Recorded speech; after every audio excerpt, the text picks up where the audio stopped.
They called her unsinkable before she ever touched the water, not as a boast, not even as an exaggeration, just a fact, repeated in newspaper columns and whispered in drawing rooms, a word that felt solid and certain, unsinkable. The very sound of it carried weight. Titanic. The name alone stirred the imagination. She wasn't merely a ship, she was a floating city, a marvel of modern ingenuity, a symbol of everything the 20th century promised: wealth, speed, elegance, and triumph over nature itself. But long before her maiden voyage, before her name became legend, she began as an idea, quiet, massive, and full of hope. It started with competition. The White Star Line, a British shipping company known for luxury more than speed, found itself racing against rivals like Cunard, whose Lusitania and Mauretania were stealing attention and passengers across the Atlantic. White Star needed something different, not faster, but grander, something no one had ever seen. That vision belonged to J. Bruce Ismay, the managing director of White Star, and Lord Pirrie, chairman of Harland and Wolff, a Belfast shipbuilding firm.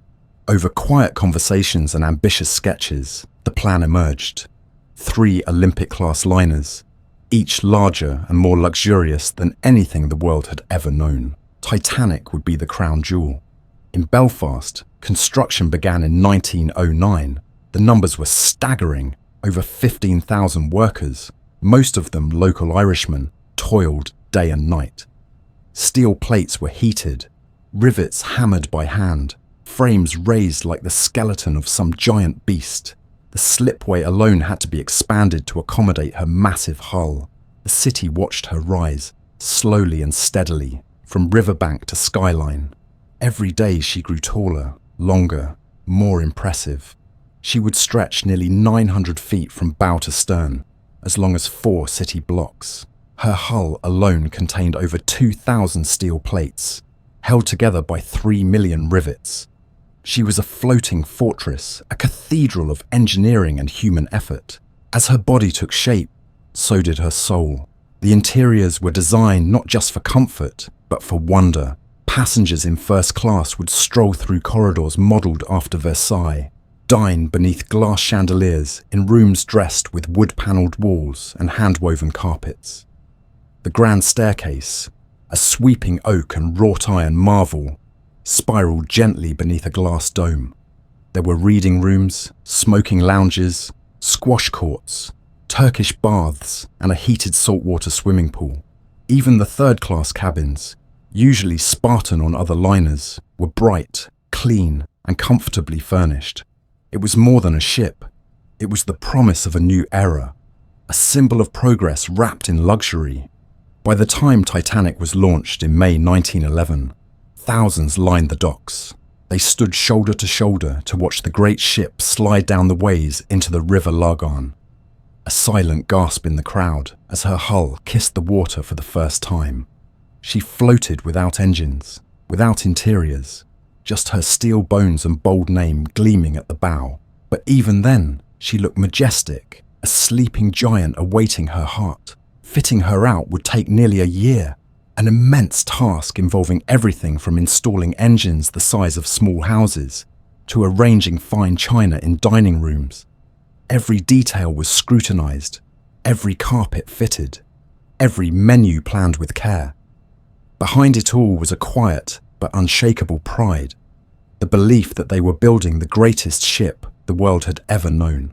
The world took notice. Newspapers printed illustrations and descriptions of her opulence, her strength, her sheer size. She was labelled a triumph before she ever sailed. At the Harland and Wolff shipyard, the workers who'd built her stood back with awe as the final touches were added. When sea trials began in early April of 1912, she moved smoothly, effortlessly, across the water, her triple-screw propulsion system humming. Her 4 massive funnels towering over the waves like chimneys of an ocean palace. Officials declared her fit in every way, and plans for her maiden voyage went ahead with confident excitement. But perhaps the most remarkable thing was the atmosphere that surrounded her creation. It wasn't just engineering skill or corporate ambition. It was belief, a belief that man had conquered the elements. that steel and steam could tame the sea, that human minds could master any challenge if they worked together. The Titanic was born from that belief, from that golden haze of optimism that defined the turn of the century. In every rivet and every polished handrail was the echo of a people who thought they were living at the very peak of civilization, and in many ways they were. Yet, as history would soon reveal, nature still had its mysteries, and sometimes the most beautiful dreams carry shadows just beneath their shine. April 10th, 1912. A grey morning blanketed the port of Southampton, but no amount of drizzle could dim the sense of anticipation in the air. The Titanic sat at the dock like a sleeping giant, her towering funnels releasing slow, steady curls of smoke into the sky. She was ready, gleaming, immaculate, and waiting. Crowds gathered along the quayside to watch as passengers arrived, some in carriages, others on foot, clutching trunks, valises, and bundles. Porters scrambled to load belongings, stewards moved swiftly, and officers in polished uniforms stood at attention. There was a low, continuous murmur of voices, a sense of movement, and the kind of nervous energy that fills the air when something significant is about to begin. People waved from the dock, shouted goodbyes, and snapped photographs that, unknown to them, would later become haunting treasures. First-class passengers arrived with grace and confidence, stepping aboard with the ease of seasoned travellers. Some were well-known society figures, business tycoons, aristocrats, politicians, who had chosen Titanic for her luxury, her promise of calm crossing, and her brand-new prestige. They admired the marble floors and the elaborate woodwork, settling into cabins that looked more like hotel suites, complete with fireplaces, armchairs, and dressing tables. In the grand dining saloon, menus awaited them filled with French cuisine and rare wines. Every detail had been polished to perfection, from the gilded chandeliers above their heads to the fine china that would soon hold caviar and poached salmon.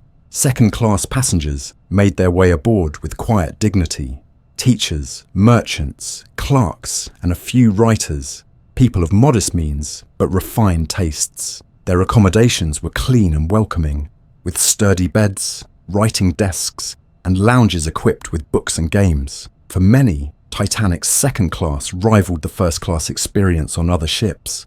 Some wandered up to the deck, marvelling at the ship's size and the way she seemed to hold steady despite her immense weight. They chatted among themselves, making introductions, curious about the journey ahead. New friendships were already beginning to form. In third class, the mood was different, more vibrant, more grounded. Large families, young couples, and single men and women seeking new lives in America lined up with wide eyes and hopeful hearts. Many were immigrants from Ireland, Scandinavia, Eastern Europe. Their belongings were fewer, often just a single trunk or bag. The journey for them wasn't about elegance, but opportunity. They were packed in together, laughing, talking, sharing food, children chasing one another along narrow passageways. For many, Titanic's third-class cabins were a step up from anything they'd ever known. Clean sheets, hot meals, and space enough to breathe. Dreams of New York filled their conversations. Jobs, homes, reunions, new beginnings. The ship wasn't just transport, it was their path to a different life. At noon, the Titanic's whistles blew, a deep, resonant sound that echoed across the harbour.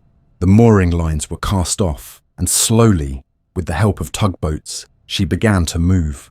A gentle vibration passed through the decks as the engines engaged. Onlookers waved handkerchiefs, shouted final goodbyes. Some cried, some simply stared. As she glided from the dock, an unexpected moment caused tension. The suction of her movement pulled another ship, the New York, dangerously close. For a moment, ropes snapped, and there was fear of collision. But quick thinking and reverse engines averted disaster. The ships missed one another by only a few feet. It was the first strange omen on an otherwise proud and thrilling day. From Southampton, Titanic sailed to Cherbourg, France, where more passengers came aboard, transferred by tender boats. Among them were American millionaires and European elites. Then, onward to Queenstown Island, her final stop before the open sea. There, the last of the third-class passengers boarded, many of them Irish emigrants saying farewell to their homeland forever. Letters were mailed, last photographs were taken, and then, with the coastline fading into the distance, Titanic turned west toward the open Atlantic. The days that followed unfolded in a slow, graceful rhythm. The weather remained cold but clear. The sea, calm and vast, stretched endlessly in all directions. On board, life settled into routines. Mornings brought fresh air walks on deck, games of shuffleboard and cards, the gentle pace of mealtimes. Passengers marveled at the ship's smoothness, how barely a ripple could be felt underfoot. Many commented that it didn't even feel like being at sea. They spoke of New York, of plans for business and family, of reunions and adventures. The mood was light, almost festive. Children played. Musicians filled the air with soft melodies. Stewards moved about with trays of tea and sandwiches. In every corner of the ship, people were laughing, resting, talking. The Titanic was a world unto itself, sealed in steel and warmed by hope. No one could know that beneath the polished wood and gilded mirrors, beneath the laughter and soft music, history was gathering like clouds on the horizon, silent and unseen. But in those early days, it was only joy, only peace, only the endless blue around them and the thrum of engines below, gently pushing them forward, ever westward, across the quiet Atlantic. By the third day at sea, the Titanic had become a living city, suspended between sky and ocean, carrying over 2,200 souls across the still Atlantic. The motion of the ship was so smooth, so quiet, that many passengers forgot they were even at sea. The engines hummed like a distant heartbeat, constant and comforting, while the great vessel glided effortlessly across the water. Life aboard had fallen into a rhythm, each class settling into its own version of daily routine, each corner of the ship filled with its own sounds, scents, and stories. The sheer scale of the ship meant that people could go hours without seeing the same face twice. Passengers wandered, explored, and discovered new spaces daily. Staircases that twisted into quiet reading rooms, promenades that wrapped around the ship's sides like gentle arms, and open decks where the salt air blew cool against warm skin. In first class, life was refined and unhurried. Morning tea was brought directly to the suites, accompanied by fresh flowers and quiet greetings from uniformed stewards. Passengers dressed for breakfast, which was served in a high-ceilinged dining room filled with sunlight and the soft clink of fine china. Men read newspapers printed fresh aboard the ship, while women in lace and silk chatted over plates of eggs, toast, and imported jams. Later, they would stroll along the promenade deck, protected from the wind by glass partitions, or visit the ship's gymnasium, where a mechanical horse and electric camel offered novel exercise. There were Turkish baths with marble benches and aromatic steam, a squash court, and even a fully equipped barber shop. The Café Parisien served light French lunches with delicate pastries, and in the afternoons, tea was offered in the Palm Court, a room dressed in wicker chairs and sunlight. The mood was one of indulgence and ease. For many, it felt like a holiday in a floating five-star hotel, a few days of complete detachment from the worries of the world. Second-class passengers lived in more modest comfort, but with no less contentment. Many were teachers, professionals, or well-off tourists who couldn't quite afford the luxury of first class, but still expected and received excellent treatment. Their cabins were cozy and clean, with running water, soft beds, and decorative touches that made the spaces feel like home. Their meals were hearty and well prepared. Roast meats, fresh bread, vegetables, puddings, served in a dining room with polished wood walls and crisp linens. During the day, they played cards, read in the library, or joined in concerts in the second-class lounge, where the piano rang out cheerfully. Some took long walks on the deck, admiring the horizon, wrapped in coats and scarves, watching the white churn of the ship's wake stretch endlessly behind them. They spoke of where they were going, what they would do, and shared stories of where they came from. Friendships formed easily in this middle ground, where dreams were big and the future felt near enough to touch. Below, in third class, the energy was different, brighter, noisier, more alive. There was a sense of community among the passengers, many of whom were emigrants travelling together in family groups. They came from Ireland, Sweden, Poland, Italy, and beyond, speaking different languages but sharing the same journey. Children played in the corridors, their laughter echoing off the metal walls. Young men leaned over the railings, watching the sea rush past, imagining New York rising up on the horizon. Meals were simple but satisfying. Stews, bread, fruit, tea, served in communal dining rooms where people passed plates, traded stories, and sang songs in their native tongues. The bunks were close together, the bathrooms shared, but there was gratitude in every small comfort. Titanic's third-class accommodations were far better than most ships of the era. For many, this was the most luxurious place they had ever been. Hope hung in the air like a fragrance, and even though their quarters were far below the elegance of the upper decks, the excitement was just as real, the journey just as important. Evenings brought a golden hush over the ship. Lights glowed warmly behind windows and along corridors. In first class, guests dressed formally for dinner, women in flowing gowns, men in black tuxedos and polished shoes. The menus were elaborate, stretching across 10 or more courses. Oysters, consommé, filet mignon, roast duck, sweet puddings and cheeses, all served with wines and cigars. Conversation was light and elegant, the kind that floats just above the table.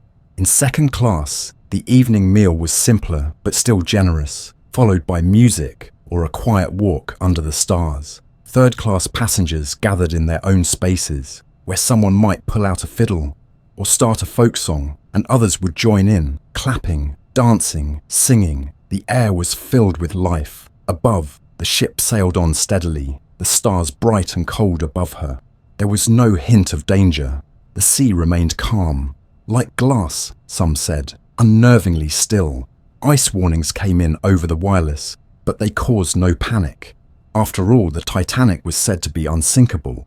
Her captain, Edward Smith, was experienced and respected, and the officers maintained confidence. Passengers never heard the messages unless someone mentioned them in passing, and even then, no one worried. The ship was too modern, too well built, too grand to be threatened by something as simple as ice. It was easy to believe that. It felt safe. It felt like nothing could go wrong. And so, the days passed with gentle grace. The ship, immense and perfect, floated between two continents, between expectation and reality. People laughed, slept, wrote letters home, watched the sea. They filled their hours with plans and small joys, unaware that these moments, so ordinary, so peaceful, would soon be remembered as precious pieces of a story that was already moving towards something none of them could imagine. The Titanic sailed onward, steady and serene, a city of light and dreams gliding quietly through the dark. The night of April 14th was unusually calm, the sea like black glass stretching in every direction, motionless and smooth beneath a clear star-pinned sky. There was no moon, only the stars, millions of them, burning cold and distant above the ship. The air had grown colder throughout the evening, a quiet chill that crept into coat collars and brushed against skin like invisible silk. On deck, a few passengers lingered, marvelling at the brilliance of the sky, pointing out constellations, listening to the ship's engines as they thrummed gently beneath their feet. There was a stillness, a peace so complete that it almost felt holy. The Titanic cut through the Atlantic with effortless grace, her lights glowing warmly against the dark horizon, her funnels pouring out ribbons of steam into the night. She had been receiving ice warnings throughout the day, 6 in total, but the ship's speed remained steady, just under full. Confidence was high. After all, she was the Titanic. In the crow's nest, Lookout Frederick Fleet stood wrapped in layers, peering into the darkness, scanning the sea ahead. Without binoculars, which had been misplaced before sailing, he relied on his own eyes, watering in the cold. The sea offered no sound, no crashing waves or whitecaps, just a dark, flat surface that revealed nothing. It was nearing midnight, and all across the ship, passengers were turning in for the night. In first class, the final brandy had been poured, the card games had ended, and guests returned to their staterooms, some chatting softly, others already asleep beneath warm blankets and fine linens. In second class, the lounges had quieted, novels were closed, shoes set neatly by cabin doors.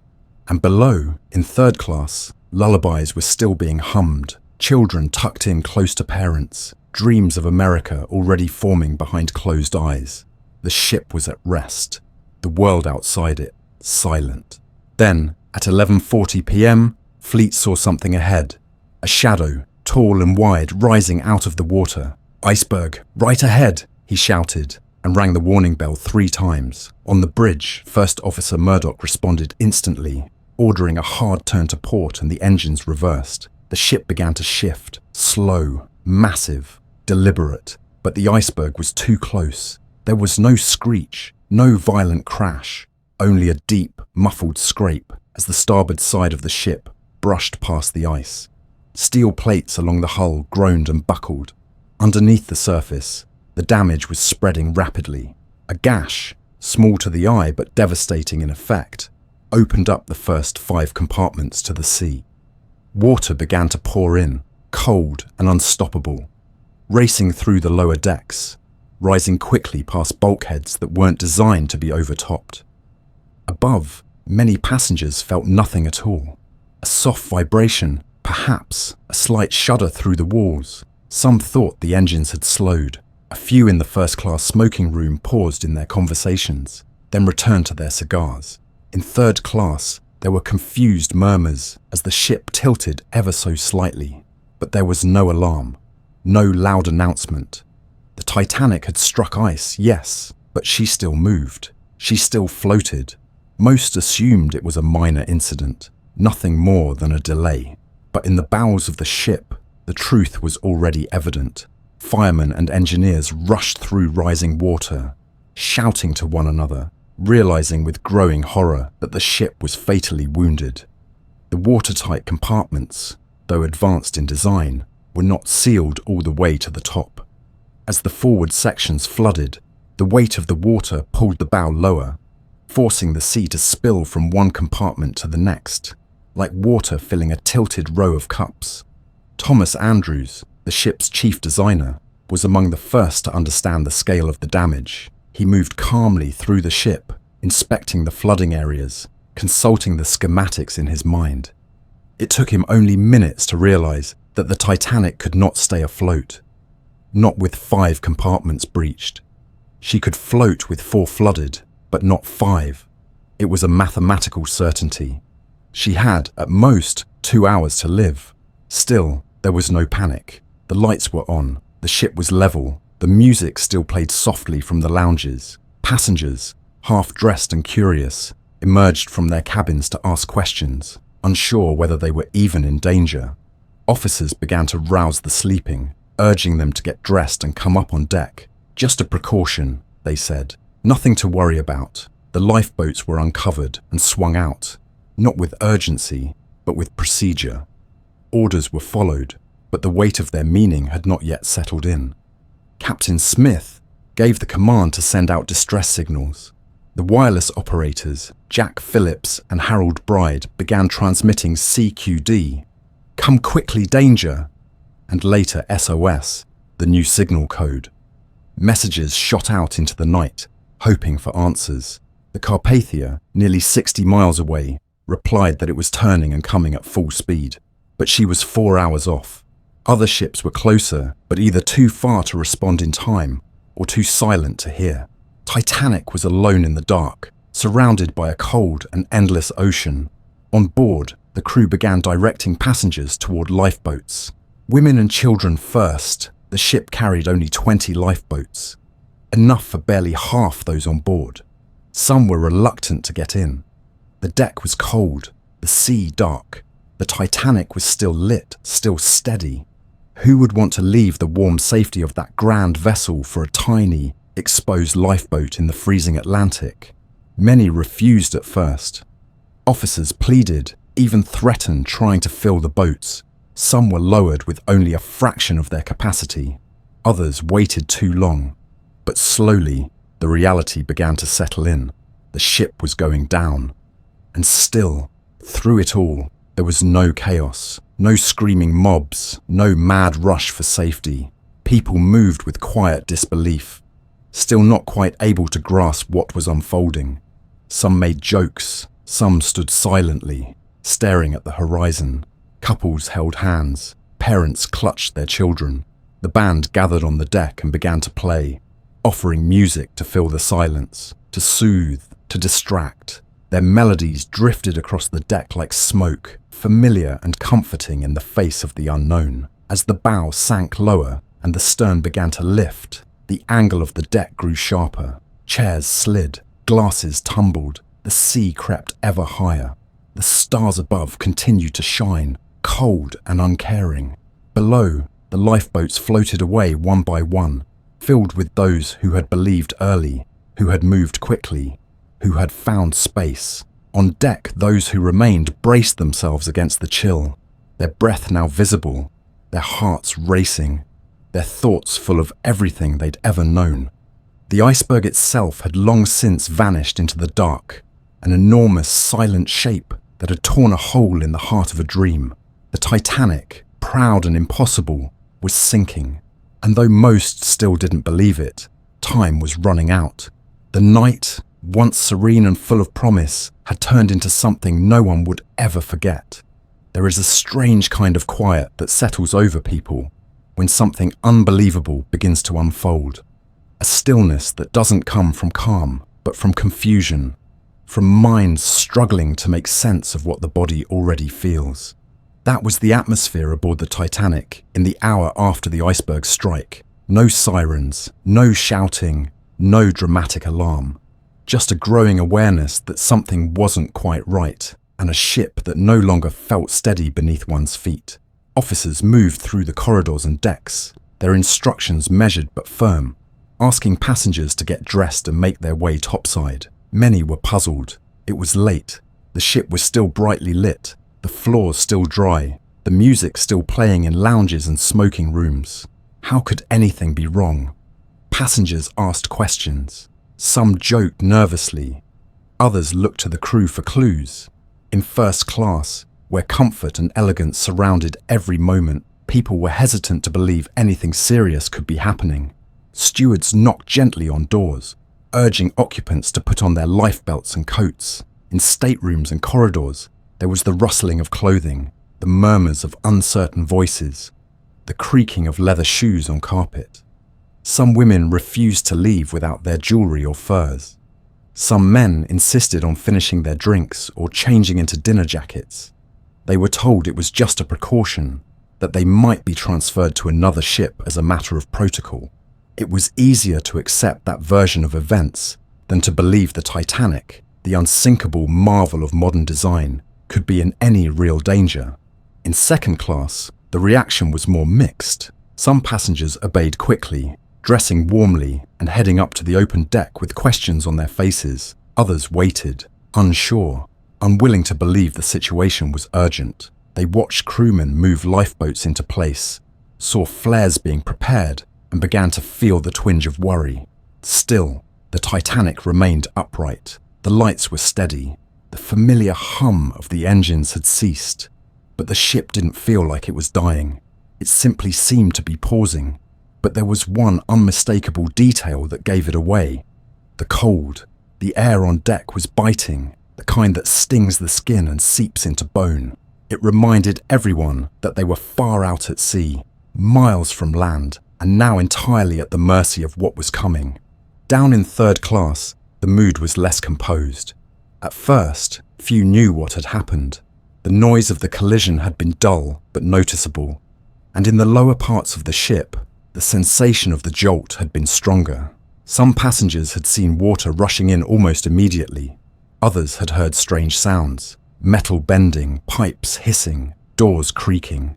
But information was scarce.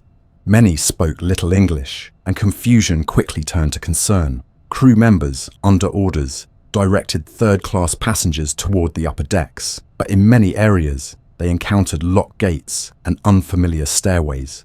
Families clutched their children and belongings, trying to navigate narrow passageways as the angle of the ship began to shift ever so slightly, making each step feel less certain.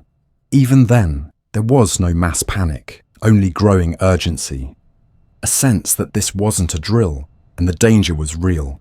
Above, the lifeboats began to lower, but the process was slow, and in many cases, hesitantly done. People struggled to understand why they were being asked to leave a ship that still seemed perfectly sound. Officers followed protocol, women and children first. Some men offered comforting smiles to their wives and daughters as they helped them into the boats. Others stood back in silence, eyes wide and fixed on the horizon. The boats were lowered with gaps in the seats. Boat after boat descended into the icy black, half filled, because too many refused to board. The sea looked too vast, the small wooden boats too fragile, and the Titanic too solid to abandon. There was a refusal to believe that she would not be there in the morning. The band played on. Soft melodies flowed through the crisp night air. Hymns and waltzes familiar to all ears. Their music was not triumphant nor mournful, but steady, like a lullaby offered to the ship itself. The musicians played not out of denial, but out of duty. Their sound filled the spaces between voices and sobs, between questions and farewells. It helped people hold on to composure as the cold crept deeper into every layer of clothing, as the ship tilted ever so slightly more with each passing minute. Captain Smith moved among his crew, with a face that held both resolve and sadness. He had given the orders. He knew the truth. He had seen the ship's heart wounded beyond repair, and still, he acted with dignity, directing the evacuation, answering questions, refusing to leave his post. Designer Thomas Andrews did the same. He moved through the lounges and dining rooms, urging people to put on lifebelts, to make their way up. Ladies, you must get what you can in the way of clothes, and come on deck as soon as you can. She's torn to bits below, but she will not sink if her after bulkhead holds. But he too knew the odds. He too remained aboard.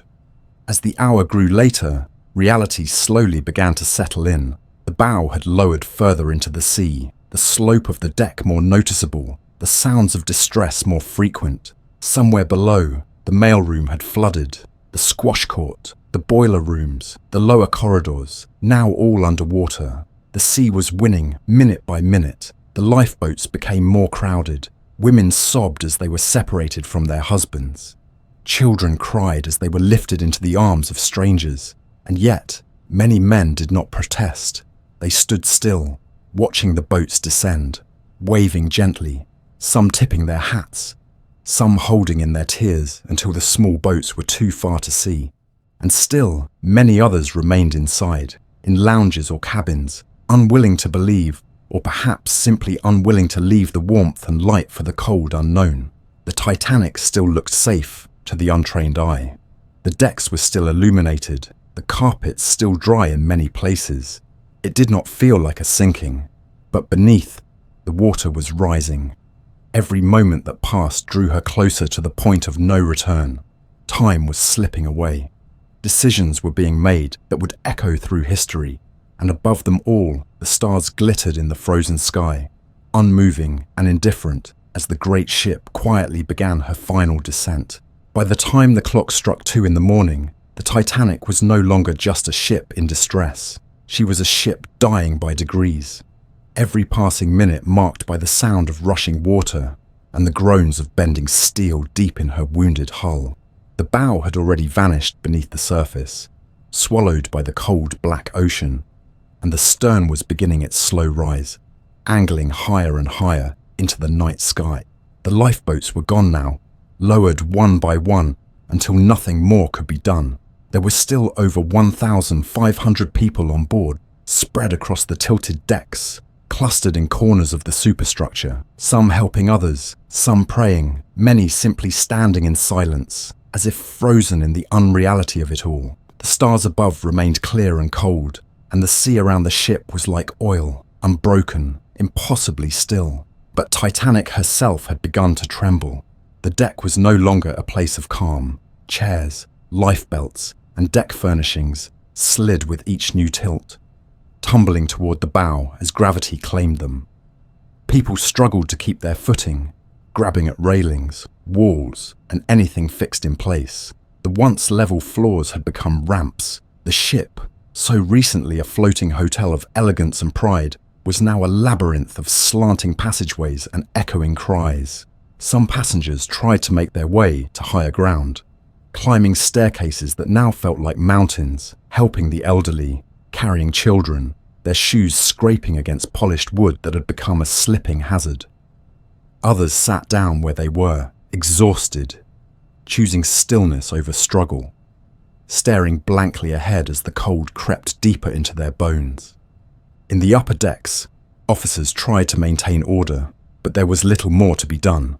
The lifeboats were gone, and no rescue ship had yet appeared on the horizon. The wireless operators had continued to send distress signals until the last possible moment, tapping out frantic pleas to the darkness, to ships near and far. Carpathia was still on her way, racing to the coordinates, but she was too far. The Californian, seen earlier on the horizon, had gone silent, never answering the call. The reality was that help would not arrive in time. The people left aboard the Titanic were on their own, surrounded by nothing but the empty Atlantic and the final hour of a doomed voyage. And yet, even in these last moments, there were gestures of courage, of grace, of impossible calm. Some men gave away their lifebelts. Some stood back as others pushed forward. The ship's band, still playing, had moved to the open deck, their music growing fainter against the sounds of the sea but still persistent. It said that they played hymns or waltzes or a mix of both. No one can agree exactly what their final song was, but all remembered the music. It was the one thing that didn't scream, didn't panic. It was steady, it was human, and it stayed with those who listened long after the ship was gone. Below deck, in the engineering spaces, the crew continued their work with extraordinary bravery. They kept the lights burning, the pumps working, the electricity flowing until the last possible second. Without their effort, the ship would have been plunged into darkness much earlier, and the panic would have come sooner, fiercer. These men knew they had no hope of escape, yet they stayed at their posts, fighting the sea with machines and stubborn defiance. The lights flickered only once, just before the end, and that flicker told everyone what was coming. Then came the sound, a deep, mournful groan, like the earth itself tearing apart. The pressure of the water, the weight of the stern rising, the angle of the ship, all reached a critical point. Somewhere near midship, the Titanic began to break. The cracking of steel echoed out across the night, unmistakable and terrifying. Those watching saw the stern lift almost vertical, pointing toward the stars, while the bow, already submerged, was pulled down with irresistible force. The ship bent and then snapped in two. The forward section disappeared in moments, diving headfirst into the depths. The stern rocked, wobbled, and then settled briefly on the surface, almost eerily upright. For a moment, it looked like the worst was over, but then the sea claimed the rest. The stern, hollowed by explosion and water pressure, began to sink more rapidly. People clung to railings, to ladders, to each other. Some jumped into the freezing water. Some waited for the tilt to throw them clear. There were no screams from the ship now, just the rush of air, the crash of debris, the gurgle of steel slipping below.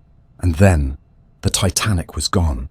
What remained was silence. The sea, moments before filled with towering steel and thousands of lives, was now a vast black emptiness.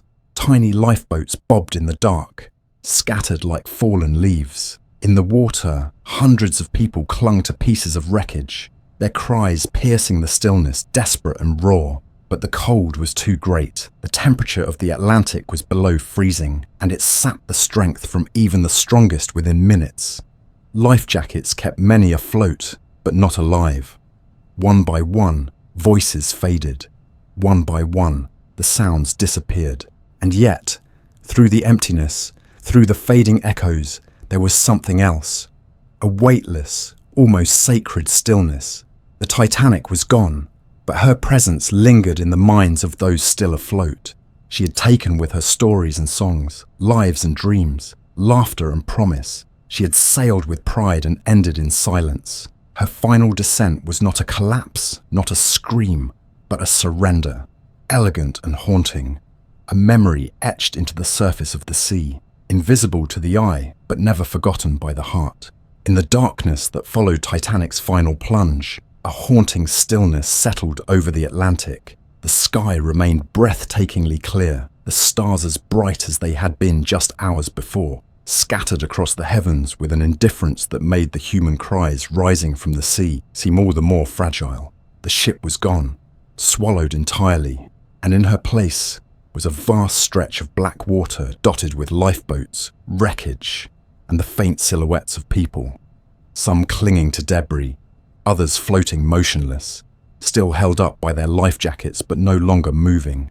There was no ship to run to, no lights in the distance, no certainty, just cold, an all-consuming, absolute cold that began wrapping itself around every survivor still in the water. The temperature of the Atlantic that night was below freezing. The moment a body entered, the breath caught, muscles seized, and strength began to vanish. Many of those who jumped or fell lasted only a few minutes. The shock alone was enough to stop a heart. For others, it was the slow weakening of limbs, the numbing of hands and feet, the gradual fading of consciousness as blood left the extremities to protect the core. Some tried to swim, desperate to reach an overturned lifeboat or driftwood. Others simply floated, whispering names or prayers, their voices growing quieter, their fingers slipping from handholds one by one. The sea, flat and still, held them all gently like a cruel lullaby. In the lifeboats, survivors sat in stunned silence. There was no shouting, no frantic commands, only the soft creak of wood, the splash of oars dipping in and out of the water, and the occasional sob from someone who had just watched a loved one vanish into the deep. Most were too cold and too numb to speak. The air was bitter, slicing through coats and shawls, wrapping around children who whimpered in their mothers' arms, too young to understand what had happened. Some of the boats, lowered hastily, were half empty. Others were overcrowded, close to tipping, and forced to remain still. All of them were surrounded by a darkness so complete it felt like a dream. No moon, no nearby ship, just the dim outline of waves and the faint glow of the stars above. Some of the crew attempted to return to the site of the sinking, rowing back toward the voices still calling for help. One boat, commanded by 5th Officer Harold Lowe, managed to organize a group and pulled a few survivors from the freezing water. Others, fearing capsizing or swamping by desperate swimmers, stayed away, their passengers torn between guilt and fear. It was an impossible choice, one that would be debated for years afterward. To go back could mean risking everyone already saved. To stay away meant turning your back on those you might have rescued. There was no peace in either option. Every lifeboat carried someone silently weeping, someone whispering the name of a father left behind, a brother who never returned, a child who had slipped from their arms.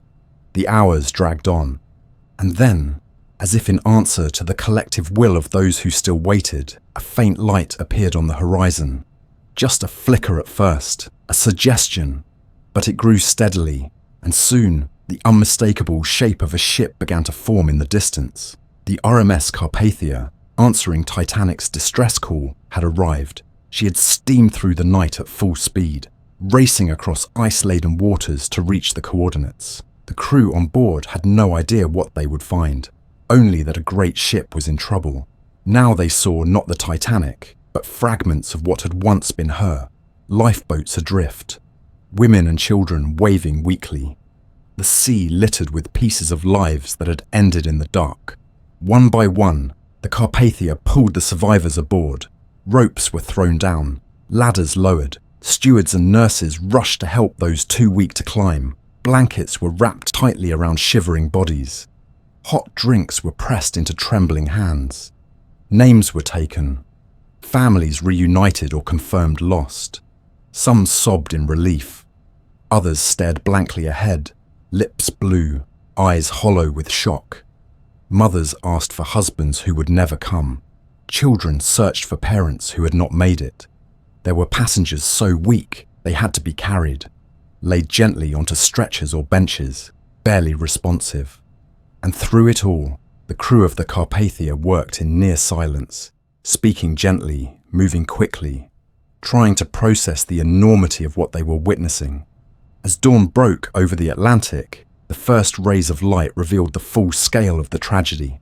Icebergs drifted nearby, towering and silent, their presence now an undeniable testament to the warnings that had gone unheard. Bits of wreckage floated on the surface, deck chairs, pieces of panelling, lifebelts, broken trunks. The sea, calm and glassy, showed no sign of the great ship it had taken. Only those rescued in the lifeboats remained, and even among them, a great many were missing someone, or many. A quiet grief settled over the deck of the Carpathia as the ship turned and began her journey to New York, her course now carrying not excited tourists or hopeful emigrants, but a new burden, a story of survival, of loss, of history written in frost and salt and silence. Those aboard did not speak much in the hours that followed. What could be said? They had seen something few could imagine. They had watched the largest, most magnificent ship in the world disappear before their eyes. They had heard the cries of hundreds fade into the sea. They had sat in small boats on an endless ocean, waiting for salvation or surrender. And now they were sailing once more. Not as passengers, but as witnesses, their lives forever divided into before and after, carried toward a world that would greet them with questions, headlines, disbelief, and sorrow. And yet, somehow, the world kept turning. The sun rose higher, the sea shifted, the Carpathia moved forward, and behind them, far below the surface, the Titanic rested, her story unfinished, not by the people she lost, but by those who remembered, those who waited in the dark, adrift but not forgotten, those who, even in the face of night and cold and silence, held on. When the Carpathia finally pulled into New York Harbor on the evening of April 18th, 1912, the city had already gathered to meet her, though not with the usual cheers and banners that welcomed incoming ships. This was different. The news had spread days before. Titanic had sunk, and more than 1,500 souls were feared lost. The Carpathia carried just over 700 survivors, and as she approached the pier, thousands waited in silence along the waterfront, pressed shoulder to shoulder, hoping for a glimpse of someone they knew, or just needing to see proof that anyone had made it at all. The ship moved slowly, reverently, past the towering skyline, and into the collective sorrow of a world still trying to understand what had happened. As her gangways were lowered, a hush fell across the crowd, and the first survivors stepped ashore.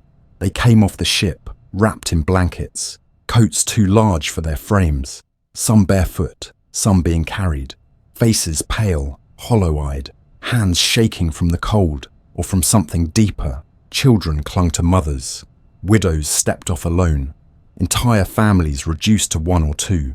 Reporters tried to ask questions, photographers lifted their cameras, but most survivors turned away or remained silent. There were no grand speeches, no statements to the press, only the quiet rustle of bodies moving forward, the occasional sob, the hushed murmurs of names called into the crowd, and the gasping relief of a reunion when a familiar voice answered. Medical teams were waiting. So were priests, officials, and volunteers, all with the same purpose: to receive those who had seen something unspeakable and help them take the first step into life after Titanic. Meanwhile, the world read the headlines in disbelief. Newspapers from London to New York, from Paris to Melbourne, carried bold, black-lettered words that had never been paired before. Titanic sinks, 1,500 dead, only a few lifeboats used. The scale of the tragedy became clearer with each passing hour. Stories emerged of the ship's speed, of ignored ice warnings, of lifeboats launched half empty. Public anger surged almost as fast as the grief.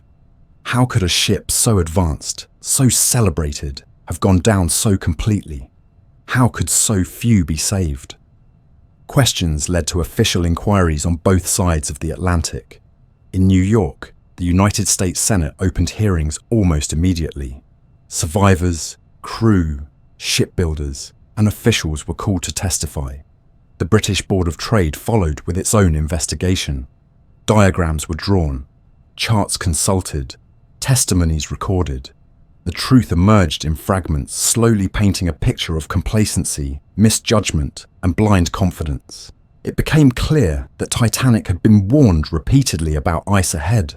6 messages were received, each more urgent than the last, and yet the ship had not reduced speed. Her course had not been altered significantly. The belief in her invincibility had dulled caution.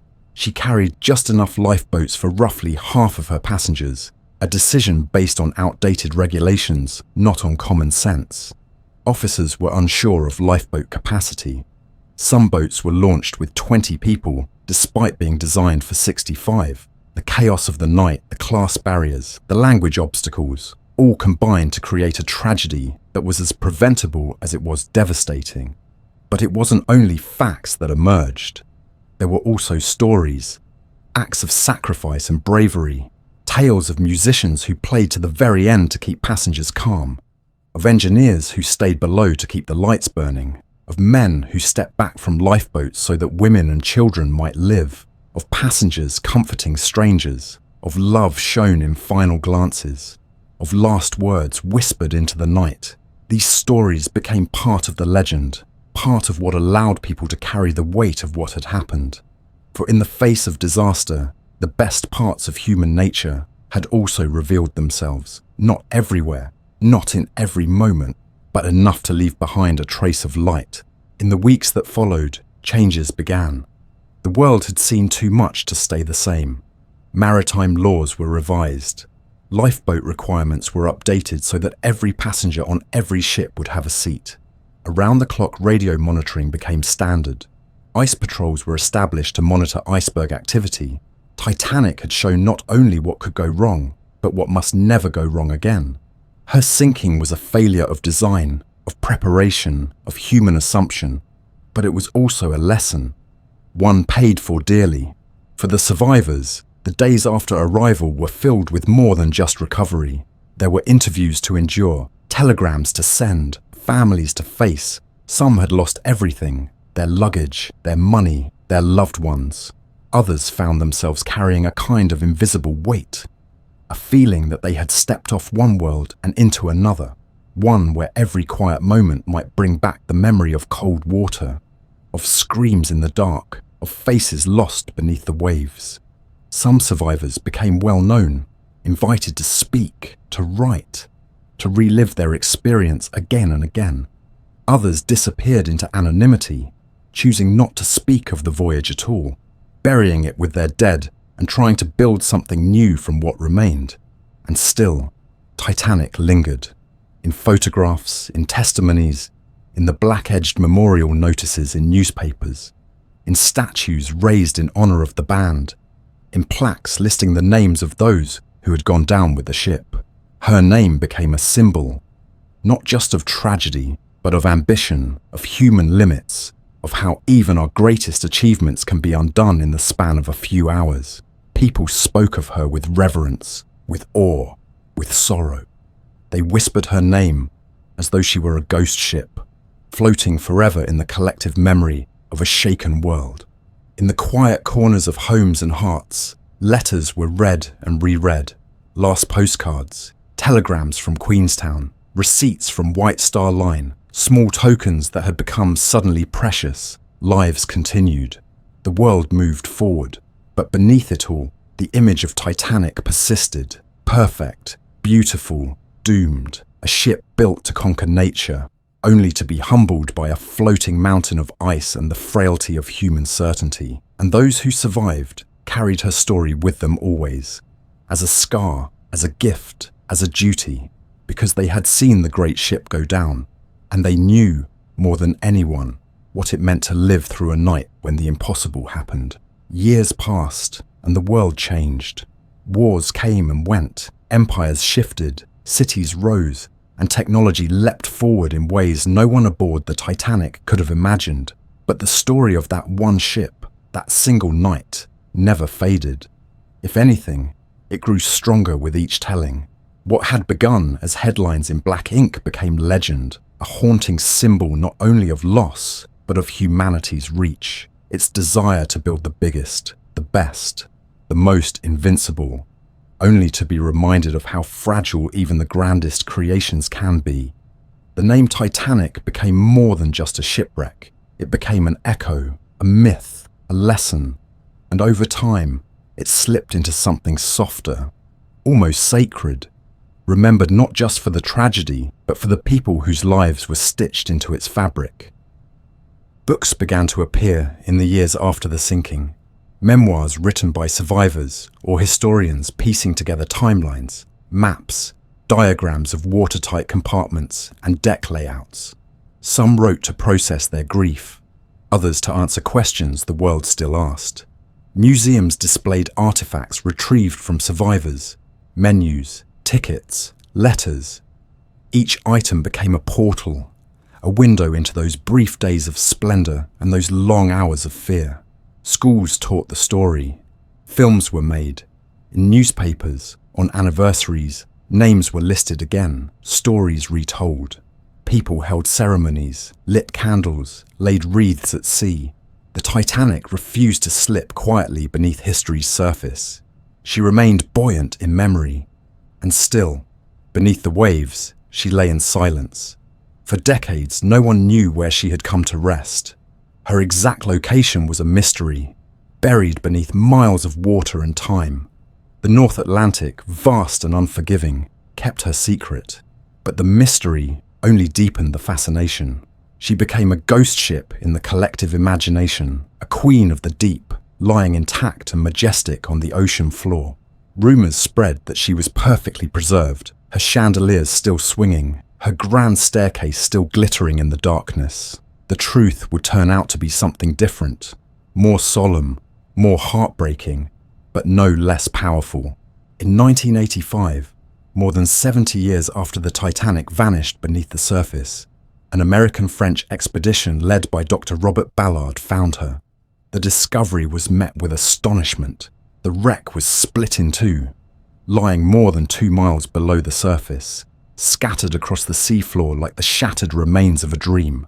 Her bow still pointed forward, her railings and decks strangely familiar even in their decay. The stern had crumpled, twisted by the pressure of its descent. Debris fanned out in every direction. Dishes, shoes, suitcases, pieces of furniture. Personal items lay on the silt like quiet whispers. A child's doll, a pair of eyeglasses, a leather suitcase with its contents still folded neatly inside. These were not just artifacts. They were memories suspended in time, untouched by light or sound for decades. The discovery changed everything.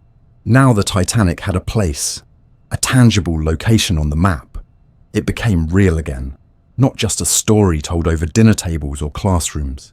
Remotely operated vehicles captured footage of the wreck, and for the first time, people could see the ship that had lived so long in imagination. The public was mesmerized. Television specials aired footage of the wreckage, narrated by divers who spoke in hushed tones. Their voices weighted by what they had seen. The ocean, which had seemed like a cruel and endless destroyer, was now a tomb, a cathedral of salt and silence where the ship rested in eternal twilight. Controversy followed. Salvage operations began pulling items from the wreck, porcelain plates, champagne bottles still sealed, jewelry, pieces of the hull. Some called it grave robbing, others called it preservation. Exhibits toured the world, drawing millions. People lined up to see a section of her hull, to stand before the rusted remains of a deck chair, to read names etched into glass. They came not out of morbid curiosity, but reverence. To stand in the presence of the past, to feel connected to something deeper than statistics, to touch the edge of the story. There was grief in those exhibits, yes, but there was also awe. And still, The debate continued. How best to remember her? Should she be left alone at the bottom of the sea, untouched, undisturbed, a monument to those who died with her? Or should her story be brought back to the surface, shared through the objects and echoes she left behind? In many ways, both happened. The site became a place of quiet respect, a marine sanctuary. But the story came up anyway, through documentaries, through interviews with the last living survivors, through the eyes of historians and storytellers who felt the responsibility of keeping the memory alive. As generations passed, Titanic's legend only deepened. She became a mirror, reflecting the time in which her story was told. In moments of prosperity, she was a symbol of elegance and human achievement. In moments of tragedy, she reminded people of vulnerability, of the cost of pride, of how quickly certainty can vanish beneath cold water. She represented ambition and error, love and loss, the thin line between glory and ruin. In her cabins were love stories, in her dining rooms were unspoken dreams, and in her lifeboats were the choices that revealed character in its rawest form. She was all of it at once, an entire world held in a single night. Even now, she drifts through books and songs, through memorials and imagination. She sails again every time someone retells her journey, not with arrogance, but with quiet reflection. Her name alone evokes not just a ship, but a feeling, a strange combination of wonder and sadness, a reverent pause. She reminds us that no matter how advanced we become, we are still vulnerable to the forces we underestimate, that every name on a list was a life, and every moment of luxury carried a shadow. That time does not bury everything. Some stories rise again and again, like the tide, and Titanic is one of them, never forgotten, never fully understood, resting in the deep, her soul scattered in 1,000 memories, still sailing softly through time. Now, all that remains is silence. The engines have long stopped humming, the laughter and footsteps of passengers have faded into memory, and the lights of the Titanic, once glowing with elegance and confidence, are gone. But her story still lingers, floating in the quiet spaces between words, in the hush before sleep, in the soft echo of waves meeting the shore. It's a story that has endured, not because of the scale of its tragedy alone, but because of the humanity that clings to every detail. It draws us in, gently and inevitably, like the current of the ocean itself, slow, steady, and impossible to resist. There's a strange comfort in its rhythm, like reading the final pages of a long, winding book, or listening to the fading notes of a song that once stirred the heart. Imagine her now, resting beneath 2 miles of ocean, shrouded in eternal night. Her great hull, once gleaming with fresh paint and hope, is softened by time and the sea, blanketed in rust and marine life. No footsteps echo through her corridors, no stewards knock gently at cabin doors. The grand staircase lies broken, the clock no longer ticking beneath its iron and oak frame. Yet, in the stillness, something remains, a kind of presence, not ghostly, not frightening, but peaceful, as though the ship, after so many decades of sorrow and fascination, has finally settled into her place in the world, not as a wreck, but as a remembrance. She is no longer sinking, she simply sleeps. There's something timeless about the way her story is told. Each generation discovers her anew, finds something different in the lines of her tale. For some, she is a symbol of ambition, of mankind reaching beyond the possible, building a ship that dared to defy nature. For others, she is a warning, reminding us how easily pride can unravel in the face of the unknown. But most of all, she is remembered for the people, for the lives that filled her decks, for the voices that echoed through her dining halls, the hands that held onto railings as the ship tilted beneath them, the last words shared under stars that still shine today. She is remembered in the decisions made in those final moments, small acts of bravery, kindness, and grace that unfolded not in the headlines, but in the quiet heart of the night. As sleep begins to pull gently at your thoughts, let the story of Titanic become not just a memory of disaster, but a song of remembrance. Let it wash over you like soft rain, or the sound of wind through trees. Think of the lifeboats rocking gently in the Atlantic dawn. Survivors huddled together, listening for any sound that might carry them back to what they lost. Think of the Carpathia, arriving like a candle in the dark, like hope made real. Think of the shoes left under beds, the coffee cups still sitting on tables, the beds turned down in cabins that would never be returned to. These were lives interrupted, not forgotten. And in remembering them, we honour the small things, the familiar, the human, the moments that made each passenger more than a name carved in bronze. The sea, for all its depth and distance, has become a keeper of stories. It carries whispers, songs, lullabies, and among them is Titanic's, resting far below where no sun reaches, far from the noise of the world above.